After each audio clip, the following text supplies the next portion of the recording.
Halo teman-teman semua, apa kabarnya? Semoga selalu sehat dan bahagia ya. Oke, pada kesempatan kali ini kita akan belajar materi bagaimana wujud benda berubah menggunakan PPT interaktif. Oke, sebelumnya kita kenalan dulu ya teman-teman. Baik, perkenalkan, nama saya Anggi Silviana dengan NIM 232180131 dari Prodi Pendidikan Guru Sekolah Dasar Universitas Muhammadiyah Purworejo. Nah, itu mungkin perkenalan singkat dari saya ya teman-teman.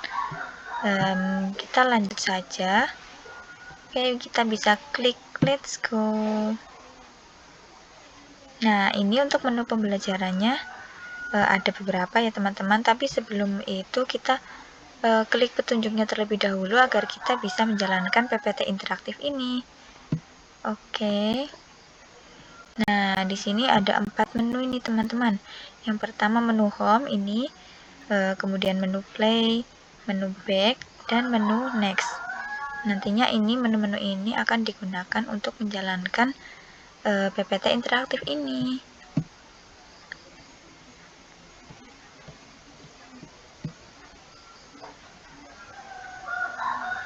Nah, selanjutnya, kompetensi apa sih yang ingin dicapai dari kita belajar mengenai bagaimana wujud benda berubah? Nah, ini bisa dibaca ya capaian pembelajarannya, yaitu nanti peserta didik akan mengetahui bagaimana penyerapan dan pelepasan kalor akan membuat suatu materi berubah wujud dari padat ke cair, cair ke padat, cair ke gas, gas ke cair, padat ke gas, serta dari gas ke padat. Nah, tujuannya untuk apa? Yang pertama, peserta didik dapat mengidentifikasi perubahan wujud benda yang terjadi. Dan yang kedua, peserta didik juga bisa menjelaskan bagaimana perubahan wujud benda dapat terjadi. Nah, kita masuk materinya ya teman-teman. Nah, sebelum masuk materi intinya, saya akan membawa teman-teman untuk memahami narasi pembuka ini terlebih dahulu. Nah, siapa yang di sini suka makan es krim? Nah, biasanya kalau es krim dibiarkan di suhu ruangan itu pasti akan mencair atau meleleh ya teman-teman. Nah, ini es krim akan mencair atau meleleh. Nah, ada yang tahu nggak sih kenapa es krim tersebut bisa mencair? Nah, jadi ada beberapa faktor yang menyebabkan es krim tersebut itu mencair. Yang pertama itu karena es krim tersebut itu berubah wujudnya karena berada di suhu ruangan. Nah, perubahan itu dikarenakan adanya pengaruh kalor. Apa sih itu kalor? Jadi, kalor adalah energi panas yang bisa diterima atau diteruskan oleh satu benda ke benda yang lain. Nah, nanti kita akan bahas lebih lanjut di materi inti ya, teman-teman. Nah, ini pertama kita masuk ke definisi perubahan wujud benda terlebih dahulu. Nah, apa sih itu perubahan wujud zat atau benda? Jadi, perubahan wujud benda merupakan salah satu bentuk terjadinya gejala perubahan pada suatu benda. Jadi, wujudnya itu berubah. Semisal, tadinya itu padat kayak es krim tadi, terus dia mencair. Itu dinamakan dengan perubahan wujud zat atau benda. Nah, tetapi perubahan wujud zat atau benda ini tidak hanya mencair saja, teman-teman. Ada banyak jenisnya. Apa saja ya? Yuk kita bahas. Nih, jenis perubahan wujud benda. Nah, ternyata benda-benda ini juga bisa berubah wujud, teman-teman. Ini ada 6 jenis perubahan wujud benda. Yang pertama, itu ada mencair. Apa sih itu mencair? Ada yang tahu nggak nih? Nah, mencair ini merupakan perubahan wujud benda dari padat ke cair akibat benda menerima kalor. Kalor tadi itu kan suhu panas yang diterima benda. Nah, semisal kalian memakan es krim, kemudian dibiarkan di suhu ruangan atau tidak ditaruh freezer, pasti es krim itu akan mencair. Nah, itu karena benda tersebut atau es krim tersebut itu menerima kalor, jadinya yang semula wujudnya itu padat akan berubah menjadi cair. Nah, itu yang dinamakan dengan mencair. Nah, selanjutnya ini biar teman-teman lebih paham ya, ini contohnya ada lilin. Lilin yang dipanaskan. Nah, ini kan lilin dipanaskan. Kemudian pasti nanti akan meleleh. Nah, itu karena benda tersebut atau lilin tersebut itu menerima kalor dari api. Jadi, makanya bisa meleleh atau mencair dan kemudian akan habis. Bentuknya menjadi cair.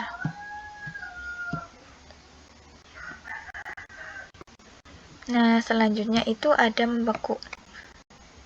Pasti teman-teman sudah tidak asing lagi dengan kata-kata membeku. Biasanya pasti ada yang memasukkan air ke dalam freezer, itu pasti air tersebut akan beku, iya enggak sih? Nah, apa sih itu membeku? Jadi, membeku itu merupakan salah satu perubahan wujud benda dari yang awal mulanya berbentuknya cair atau air, kemudian berubah bentuk menjadi padat atau es batu. Nah, itu dikarenakan karena benda tersebut itu melepaskan kalor, jadi suhunya itu turun. Begitu, teman-teman. Nah, ini ilustrasinya. Jadi, awal mulanya itu kan air, kemudian dimasukkan freezer, nanti suhunya kan semakin rendah ya teman-teman. Nah, itu air tersebut akan melepaskan kalor, kemudian lama-lama akan menjadi padat dan menjadi es batu. Kita lanjut ya ke perubahan wujud yang ketiga. Nah, menguap. Apa sih itu menguap? Jadi, menguap itu merupakan perubahan wujud benda dari cair ke gas akibat benda menerima kalor. Nah, contohnya ini ketika teman-teman melihat ibunya sedang memasak air.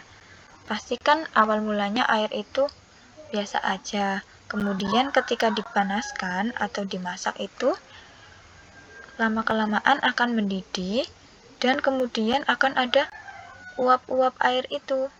Nah, jadi itu yang dinamakan dengan menguap.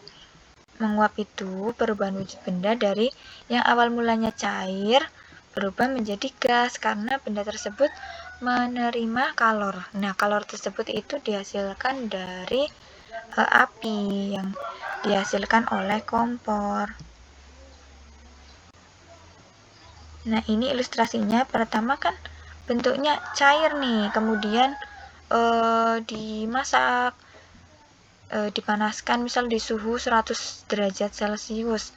Nah, pastinya kan air akan mendidih. Nah, kemudian nanti akan muncul uap-uap air ini. Jadi, bentuknya itu perubahannya dari cair ke gas. Oke, sampai sini paham ya teman-teman? Next, kita ke perubahan wujud yang keempat. Mengembun. Pasti teman-teman sudah tidak asing lagi dengan kata-kata mengembun. Biasanya nih, kalau kita minum es teh misalnya, itu pasti lama-kelamaan akan ada cairan atau titik-titik air di dinding-dinding gelas es teh tersebut. Nah, itu merupakan salah satu perubahan wujud benda yang dinamakan dengan mengembun. Nah, ini pengertiannya mengembun itu perubahan wujud benda dari yang semulanya gas ke cair, kemudian berubah menjadi cair akibat benda melepaskan kalor. Nah, contohnya ini uap dari air gelas lama-lama akan berubah menjadi titik-titik air di dinding gelas. Nah, es batu yang ada di es teh tadi kan itu kan menguap ya teman-teman, ada uapnya. Nah, kemudian itu nanti akan berubah menjadi titik-titik air di dinding gelas. Nah, itu yang dinamakan dengan embun. Nah, perubahannya dinamakan mengembun. Nah, ini contohnya. Uap air berubah menjadi embun di permukaan yang dingin. Ini uap air atau gas ya, kemudian berubah ini menjadi cair. Biasanya kalau pagi-pagi itu pasti ada kayak ada titik-titik air di daun-daun begitu. Wah, masih ada 2. Oke, lanjut. Menyublim. Menyublim ini merupakan perubahan wujud benda dari padat ke gas akibat benda menerima kalor. Jadi, contohnya nih, teman-teman punya kapur barus, itu kan bentuknya padat. Nah, lama-kelamaan itu kapur barus itu kan kayak kok nggak ada atau hilang, itu habis karena diletakkan di tempat terbuka, dan itu kapur barus itu mengalami perubahan wujud dari yang semulanya padat menjadi gas karena benda tersebut menerima kalor atau dipanaskan. Jadi menyublim ini intinya adalah perubahan wujudnya itu dari padat ke gas. Nah, ini ilustrasinya. Awalnya kapur barus tersebut itu kan padat, masih utuh nih. Nah, lama-kelamaan akan habis menguap di udara. Nah, itu yang dinamakan dengan menyublim. Nah, yang terakhir ini ada mengkristal. Nah, mengkristal apa sih itu? Jadi, mengkristal itu merupakan perubahan wujud benda dari yang awalnya berbentuk gas, kemudian menjadi padat. Wah, kok bisa sih? Nah, ini itu dikarenakan karena benda tersebut itu melepaskan kalor atau didinginkan. Jadi, benda yang melepas kalor itu pasti didinginkan. Nah, sedangkan yang menerima kalor itu dipanaskan. Contohnya ini proses pembuatan garam. Itu kalau proses pembuatan garam itu menggunakan metode yang dinamakan dengan kristalisasi. Kenapa? Karena kan awal mulanya itu gas, nah berubah menjadi padat begitu.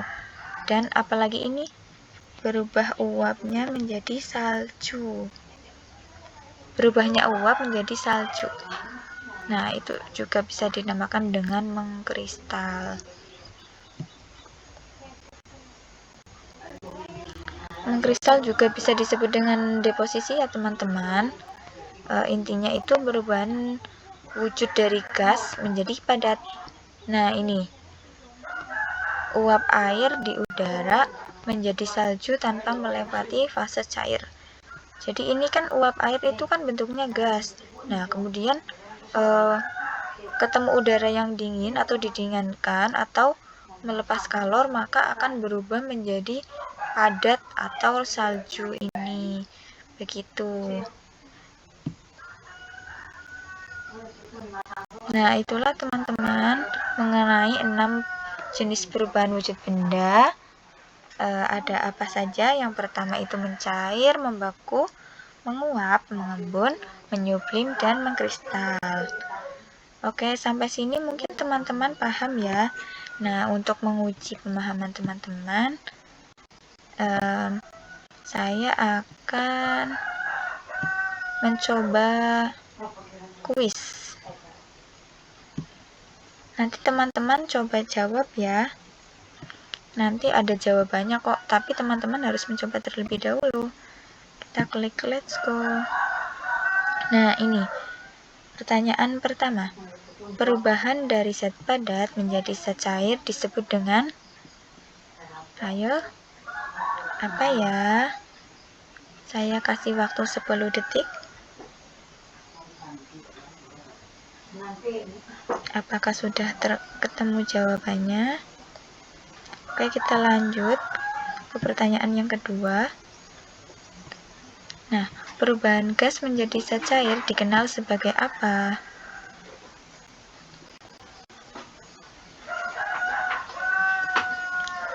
Oke, kita next ke pertanyaan yang ketiga. Proses perubahan dari zat cair menjadi gas adalah, nah ini tadi sudah dibahas semua ya teman-teman. Jadi pasti kalian sudah bisa. Oke, lanjut ke pertanyaan keempat. Perubahan zat padat langsung menjadi gas tanpa melalui fase cair disebut dengan, wah ini sangat mudah pertanyaannya. Sudah ketemu? Kita next. Nah, ini pertanyaan terakhir. Saat air berubah menjadi es, proses ini disebut dengan apa? Ini A. Meleleh, B. Menguap, C. Membeku, D. Menyublim.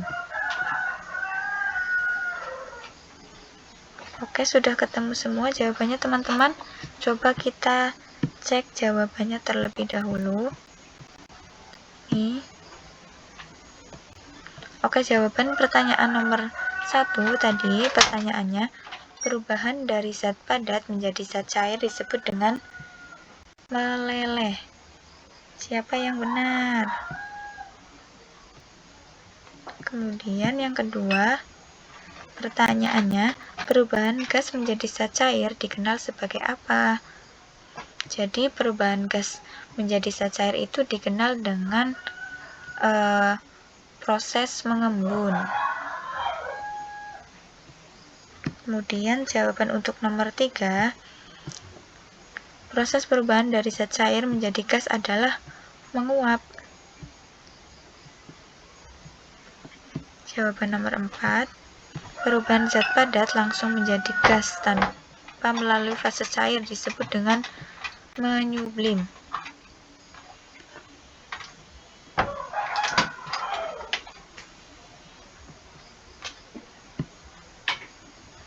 Nah, kemudian yang terakhir ini, saat air berubah menjadi es, proses ini disebut dengan, ya betul, membeku. Siapa nih yang benar semua?